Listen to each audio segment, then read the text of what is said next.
Well, hello there, and welcome into the JayMac Live JayMac podcast. How are you doing? Happy Monday. If there is such a thing as a happy Monday, hang on, I want to make sure that we are broadcasting to our friends on TikTok and Instagram as well. How's everybody doing? Let me know how you're hanging in there as we get into the worst part of the pandemic. This is Gary already chiming in. Gary says, "Hi, Jay." Hey, Gary, how's it going? Gary is with us on Facebook. I've got a couple of things that I want to cover for you, but I've kind of come up with a way of doing things here that I want to share with you. Rather than try and cover every single issue live, I think there's a lot of issues that you just kind of need an explainer, a quick opinion from me about what it's about, and then we move on. And I'm calling those JayMac Snacks. And I've published 9 of those over the last 5 days. And it covers everything from the Supreme Court cases, possibly the Supreme Court cases in the election. It also covers COVID updates. Why is President Trump trying to change Section 230? So I basically have explainers on all of those things. You can find them on Facebook, in the podcast, on YouTube.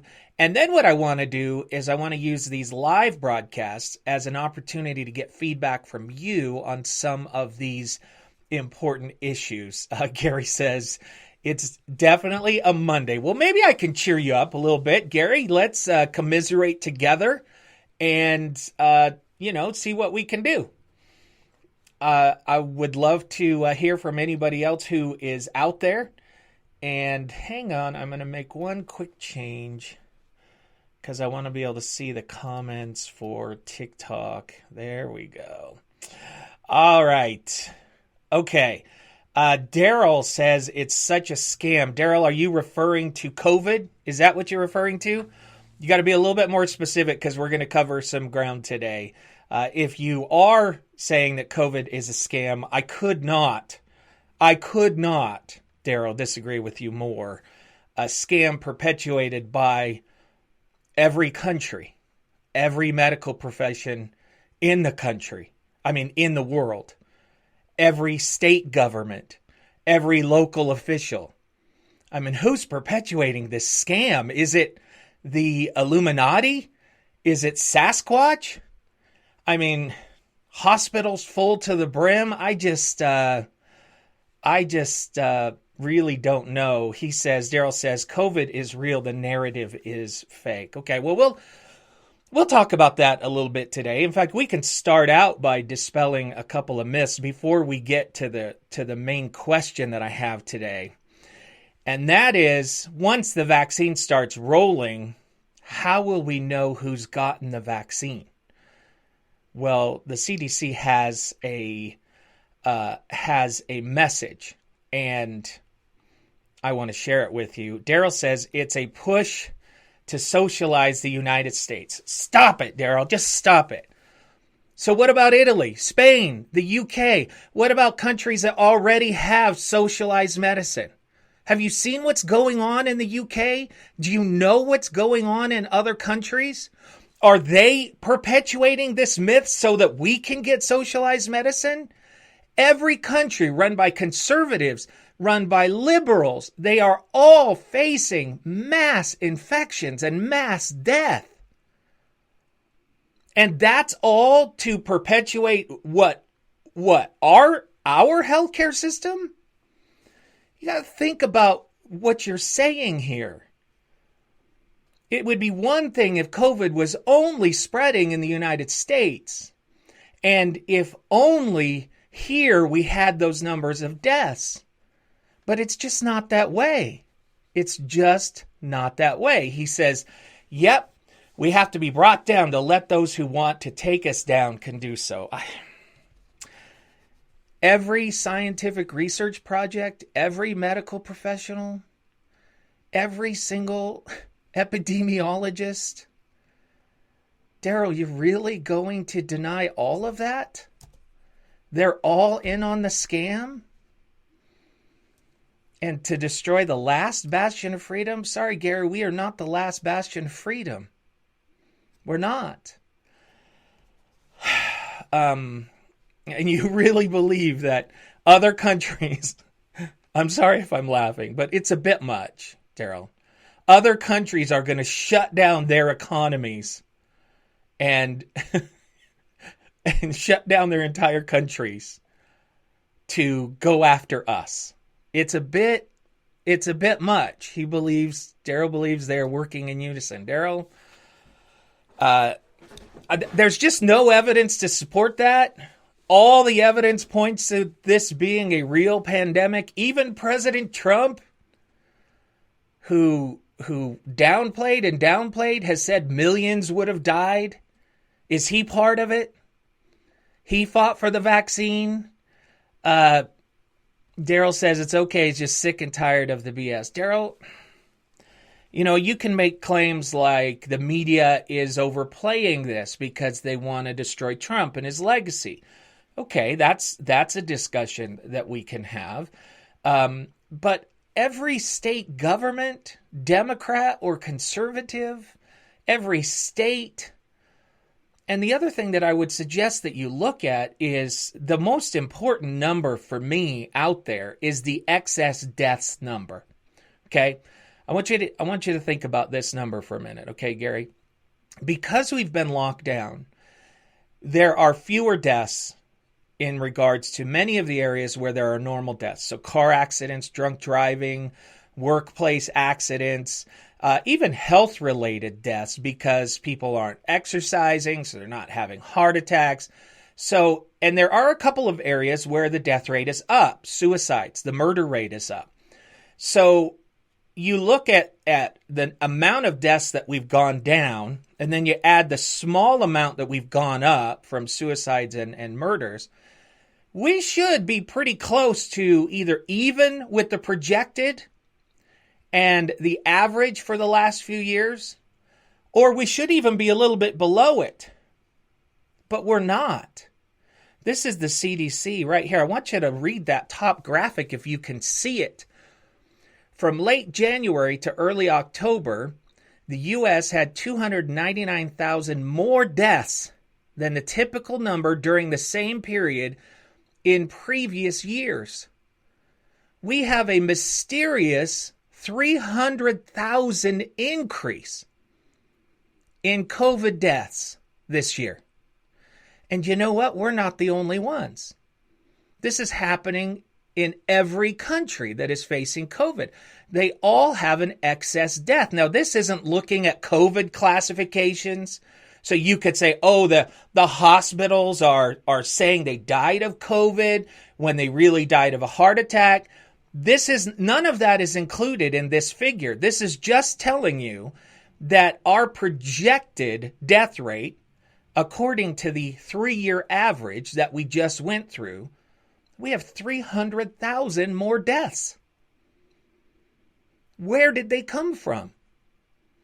As I said, deaths have gone down in so many areas, and they've gone up in a couple, but 300,000 more deaths? And if you want to know if this is true, talk to the mortuaries that are full, that don't have refrigerator capacity, that are hiring refrigerator trucks to keep the bodies outside. Talk to the ICUs here in Utah, where they're saying they're almost full. I mean, Daryl says the narrative is so closely coordinated. The wording or commercials, the media narrative, just don't buy it. Well, you can ignore everything that's out there. You can ignore the CDC. You can ignore the death rates in every other country. You can ignore the people who have lost loved ones.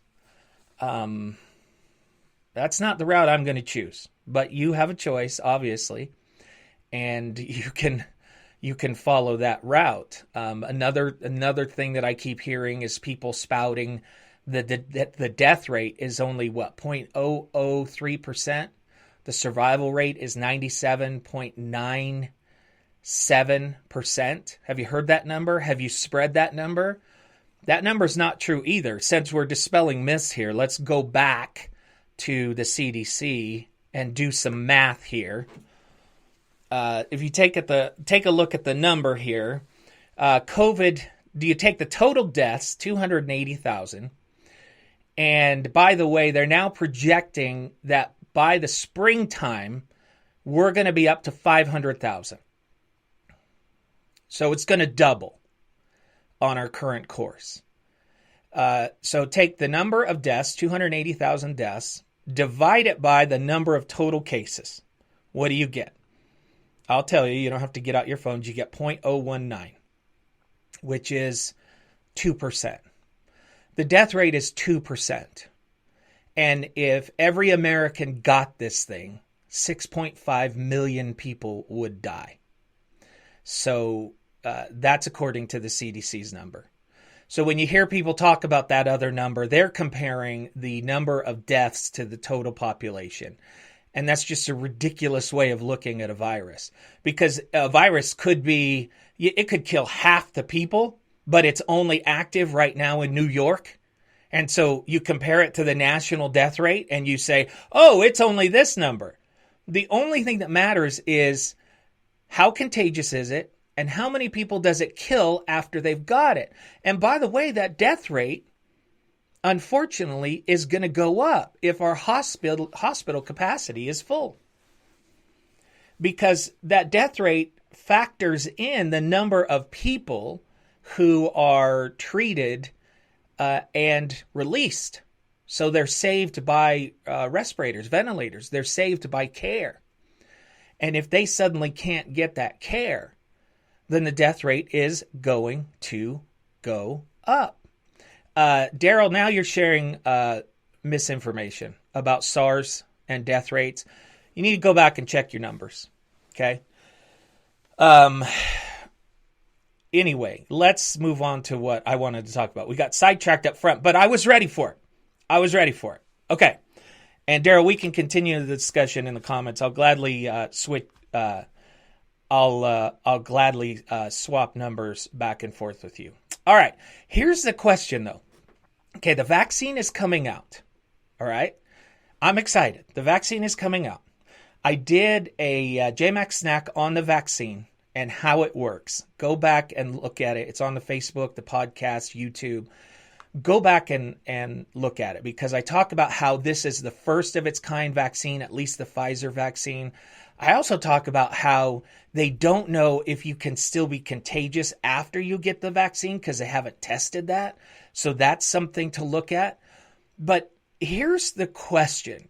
People are going to start getting vaccinated, okay? So if you've been vaccinated, do you need to still wear a mask? Well, you probably say no, right? You've been vaccinated.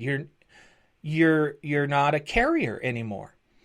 Well, so now you're going to set up this scenario and you're going to have people saying, no, I don't need a mask because I've been vaccinated.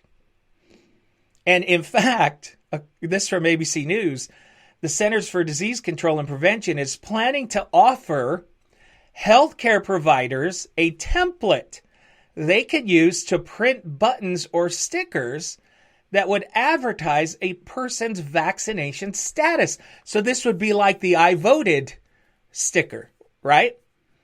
And you're going to wear it proudly. And I'm assuming that they want to do this so that you'll see people around you have been vaccinated and it'll build trust and you'll want to get vaccinated yourself. But here's what's going to happen. I have a magic 8 ball right here. Here it is. All right. We shake up the magic 8 ball. And my magic 8 ball tells me that people are going to do exactly with these buttons like they did with emotional support animals. Remember when the whole emotional support animal thing came out? And even with service animals, people, they said, wait, I can take my dog anywhere if it's an emotional support animal? So instead of getting a prescription, which is required from their medical professional, they just went online and they bought a certificate and a little vest for their furry little creature. And they decided to take their dog everywhere they went. Now, what's going to happen with these buttons? What's going to happen? Daryl says it's like the scarlet letter. what's going to happen. You know that people are going to download these buttons or make their own on Photoshop, or people will sell them on eBay. And they're going to start wearing them in public, not because they've been vaccinated, but because it's killing them to wear a mask. And they don't like it. And they don't want to do it. They think it's a violation of their civil liberties. I've covered that in a previous podcast as well. You don't have a constitutional right not to wear a mask. You just don't. That authority is reserved to the states by the 10th Amendment. It's the same reason they can make you wear a seatbelt, and they can give you a ticket for speeding, and they can tell you where you can smoke and where you can't smoke. And by the way, they can make you wear clothes. Can't wander around naked. These are all authorities reserved for the states. And if your state constitution doesn't prohibit a mask mandate and your state laws don't prohibit it, there is no constitutional right to not wear a mask. But people are so put out, they're so inconvenienced that they have to wear a mask, they are going to print these buttons. In fact, how many of you are already tempted before you get the vaccine? Any of you tempted? Daryl, you going to get a button? That's part of the mayhem that you're going to see. All right. The other part is Joe Biden is already saying that he's not going to require masks, and he's not going to require that people get the vaccine. In fact, here's what he said. While Mr. Biden said he would be willing to get a vaccine, he would not require it for all Americans. I don't think it should be mandatory. I wouldn't demand it be mandatory, but I would do everything in my power. Just like I don't think masks have to be made mandatory nationwide. I think there's a question about whether or not the federal government can mandate it anyway. So I don't think you're going to see a mandatory requirement that everybody get the vaccine. I don't think you'll see it from states either. But here's another question that I wanted to ask you. Can your employer make you get a vaccine? Can a school make your children get vaccinated? They're already forcing testing on children in certain school districts here in Utah. Can your job force you to get a vaccine? Well, guess what? Some are going to try it. And that means you're going to have legal battles now cropping up across the country with people saying that they can't be forced by their employer, that is some type of discrimination. And so I project, again, because I have a magic 8-ball, that we're going to see two issues crop up in the next few months. And that is mandates to get vaccinated and the issue of a button. And will you purchase a button even though you haven't been vaccinated? Daryl says, not mine. I am self-employed. So no. Well, good for you. Gary also said, by the way, his wife was pretty sick when it comes to COVID. Just an anecdotal story about COVID. My daughter, she has an interesting job. Her job is to pick up dead bodies. She's a dead body collector. And she would tell you that they are collecting so many bodies right now from COVID, so much more than their normal, I don't know what you want to say, their normal number of bodies, that they are understaffed. They don't have enough refrigeration facilities. They don't have enough transportation facilities. And that's in Salt Lake City. And she collects bodies all over the state of Utah. So I realize that's anecdotal. Everybody wants to say, I know a doctor, I know somebody. Just take that for what you will as you try and determine how legitimate this whole vaccine situation or this whole virus situation is. Two other things that I wanted to share with you quickly. If you're a dog owner and you don't want to get COVID, guess what? Dog owners have a 78% higher chance of catching COVID. I thought for sure it would have been cat owners because cats, I mean, what are they good for? I mean, let's be honest. But here's the story from At ABC 6, a 7. new study finds that dog owners have an increased risk of catching coronavirus. Researchers tracked more than 2,000 people in Spain during the country's lockdown back in the spring. And they found living with a dog increased a person's risk of getting COVID by 78%. It's not clear if dogs acted as the host of the virus or if dog owners came into contact with the virus somewhere else. But they say dog owners have to pay extra attention to hygiene. The full study is published in the journal Environmental Research. So what I have seen, if you're interested, is that dogs are less likely to catch and carry and spread COVID. In fact, cats are much more likely. See, I told you cats were going to be the problem. So they're trying to figure out what is it about dog ownership? They think that this is a lifestyle that is causing people to catch it, not the animal itself. So when you think about dog ownership, are they out walking dogs more? Of course, they're out in the open more, going to dog groomers, playing in the park, dropping off pets at a daycare. It's got to be something in the lifestyle of a dog owner because, cat owners, they keep their cats inside, except for some people who walk their cats on a leash, and I can't figure out what that's about anyway. But again, that's cat owners. So just really interesting. You might want to be a little bit more careful if you're a dog owner. And then my last COVID story, and then from here, I want to move on to a very important issue as well. Why is President Trump trying to change Section 230? What is Section 230? Well, that's what basically gives free speech rights to social media companies.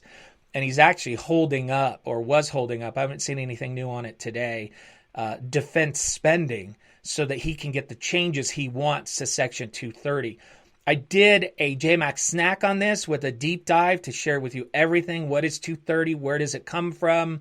What is he trying to do? You can find that here on Facebook or YouTube or Instagram. And we'll just talk about it here briefly in a minute. But high schools across the country are coming up with COVID guidelines for their different sports. We have them here in Utah for football and basketball. And so this is in Ohio, Cincinnati.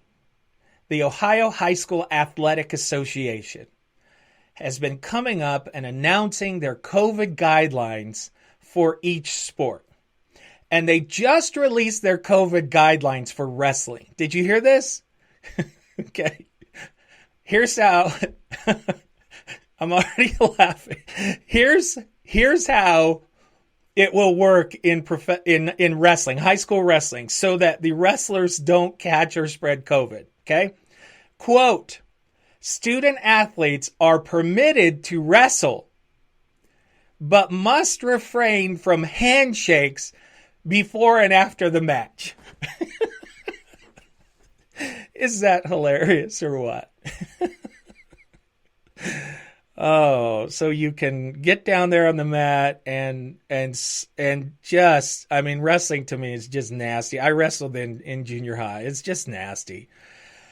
So you can wrestle, but you can't handshake. Oh, all right. Do you have any other questions about COVID? I've read every study known to man on COVID.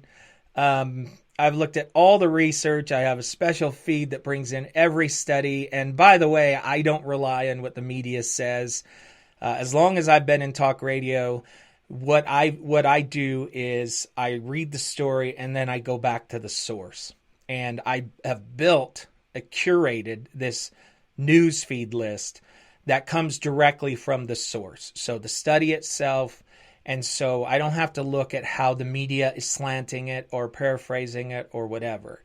So I do this with everything. And if there's not a source, if there's an unnamed source, for example, there's a bunch of news stories today out about Trump and his plans for the inauguration and who's leaving the White House or whatever. But they all of those stories say sources say. And if you know me and you've listened to my broadcast for long enough, you know that I refuse to talk about those stories. I refuse to spread those stories because I cannot independently myself confirm what they're saying. So I don't do it. I understand the media has done it forever, but it's something that I refuse to do. You just get burned, you know. It's so easy for the White House to say, no, it didn't happen. Then you end up with this he said, she said situation. I just don't play that game. So do you have any COVID questions for me? I would love to answer them for you. If not, let's get to Section 230. Why does the president want to change it? And why is this such a terribly bad idea?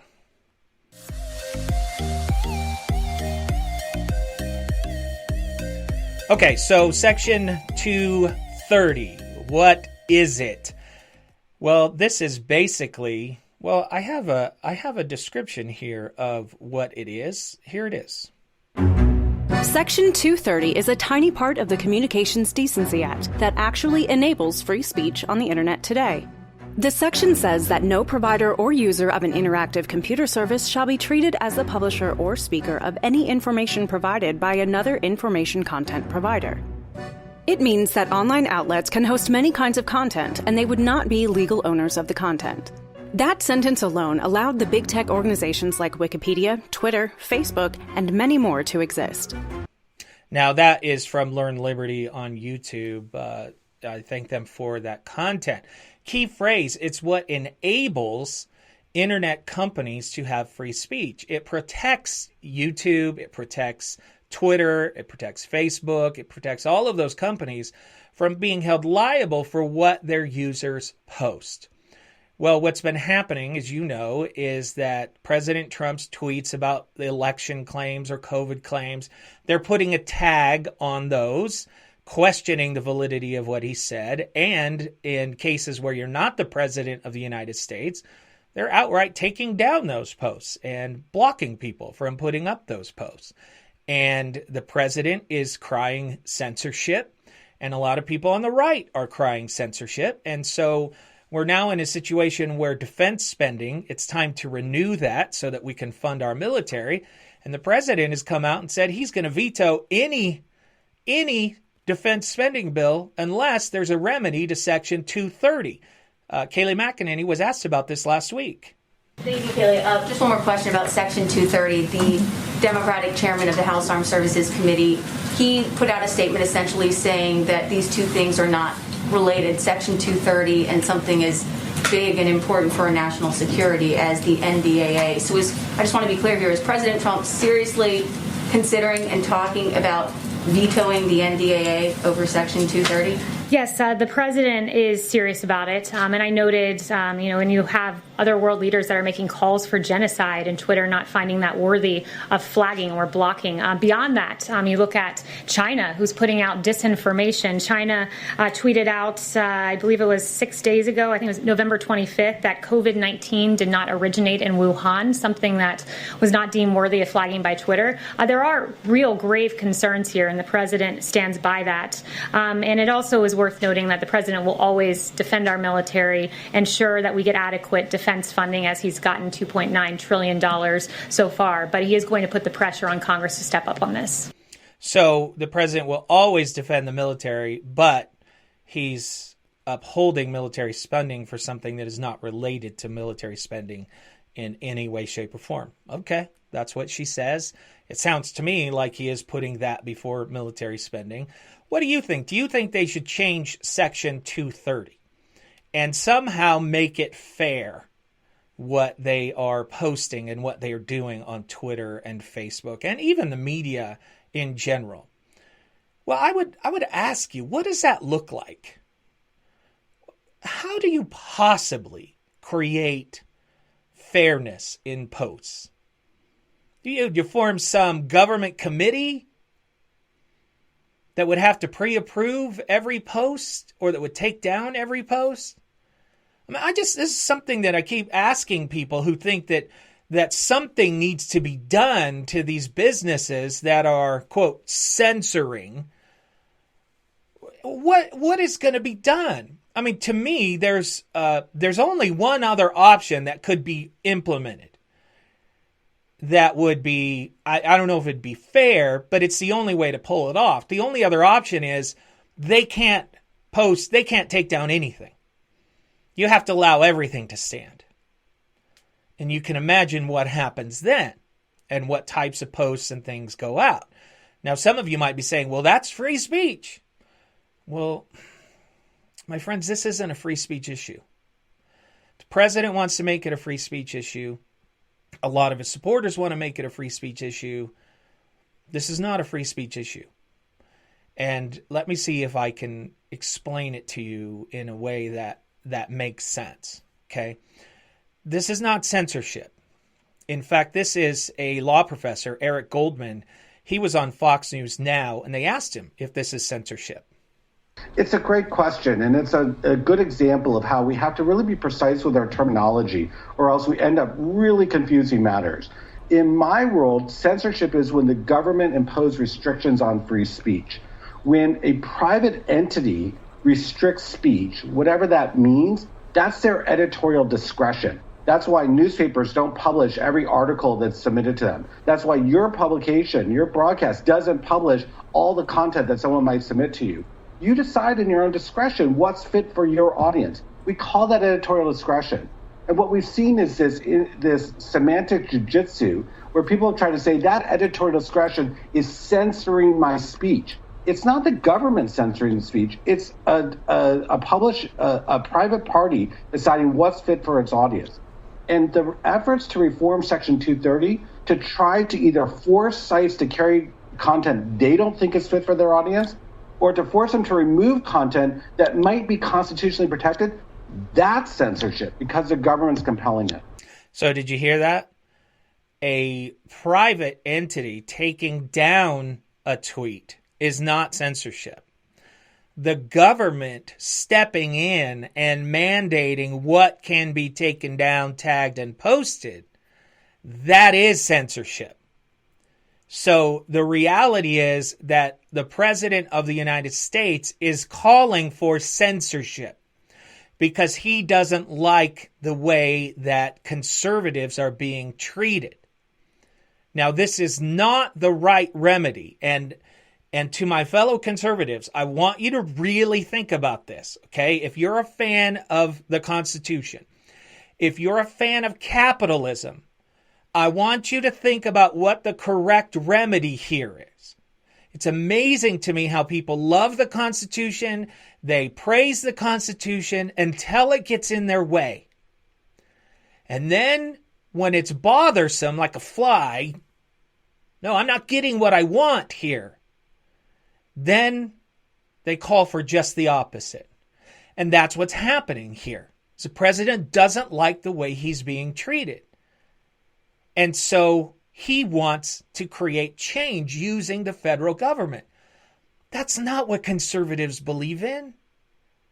That's not our history. We believe in the federal government staying out of things and capitalism resolving the issue. The free market's resolving the issue. And the remarkable thing is that as the president is doing this, and as so many Republicans are complaining about this, we are watching in real time capitalism solving the problem. Now, what am I talking about? I'll give you two examples. Those of you who are on TikTok users who are watching right now, where are conservatives going on TikTok right now? Republicans who are angry about Twitter, about TikTok shadow banning them or TikTok censoring their stuff or taking down their posts. TikTok users, tell me, where are conservatives going right now? That's right. You got it. They're going to Parler. So suddenly this app Parler has this group of conservatives rushing over because they're not going to do this to conservatives. And even the CEO of Parler said, it's Section 230 that gives us the ability to do what we're doing. You take that away and you end up punishing both sides. So that's the first example. TikTok users rushing to Parler. Parler coming up out of nowhere. That's the remedy to Section 230. That's the remedy to Twitter. The remedy is President Trump, in all of his fame and his money, one of the things that I would recommend that he does is he should rush out right now and use the force that he has behind him to create his own social media platform where he can censor liberals if he wants. If I was President Trump, this would be one of the first things that I would do, is I would create my own social media platform. I would be amazed and shocked and amazed if they weren't working on it already, because it would have millions of users right out of the gate. And that's the remedy. Free markets, capitalism. That's what we conservatives believe. But again, when we're not getting what we want, then we go against our own belief system because we're frustrated. We got to stop. We got to back up. I'll give you another example. Fox News. I feel so bad for them. They've been carrying Trump's water for 5 years. And because they called certain states for President Trump, and because they've had the nerve to question him in some regards, President Trump is abandoning Fox News. He called them out again today. And so what are Trump supporters doing? Where are they going? You already know where they're going. They're going to Newsmax, right? Free markets, people. This is how it's supposed to work. Not using the government as a hammer to regulate speech. That is like the farthest thing from conservatism that I can think of. And the guy who's supposed to be the leader of the Republican Party is out holding up defense spending to get it.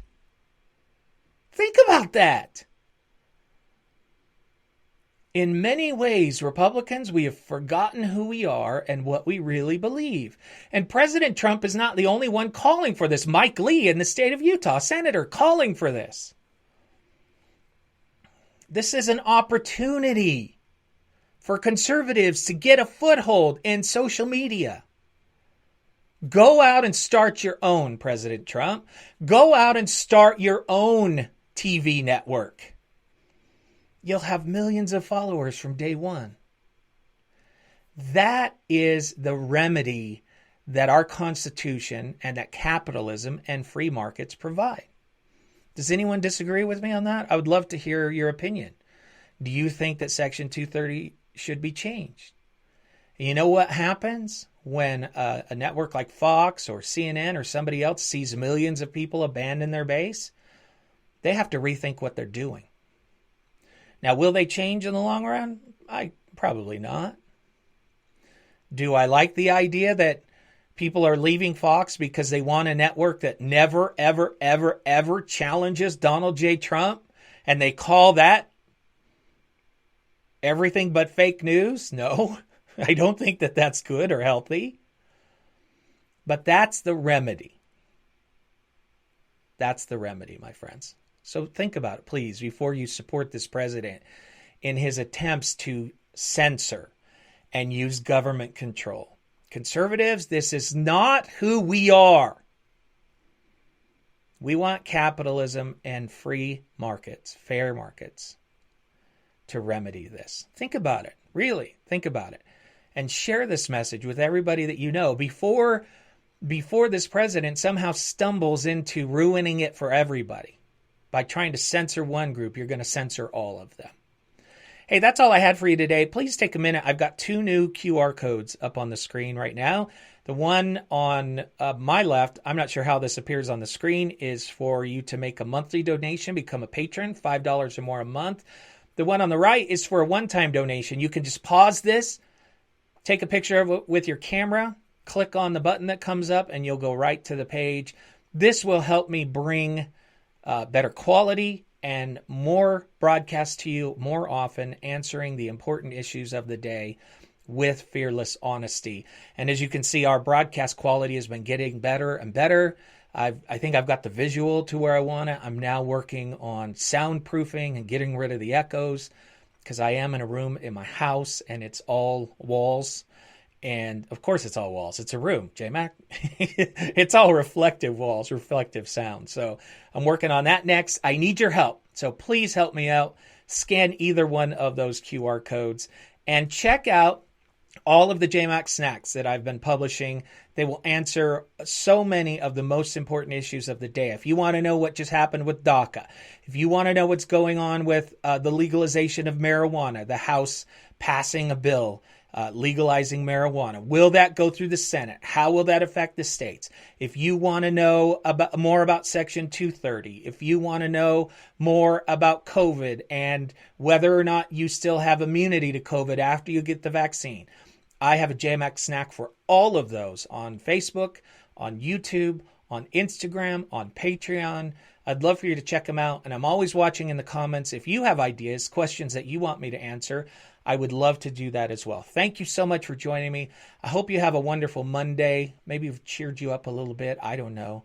But with that, scan one of those QR codes and have a great day.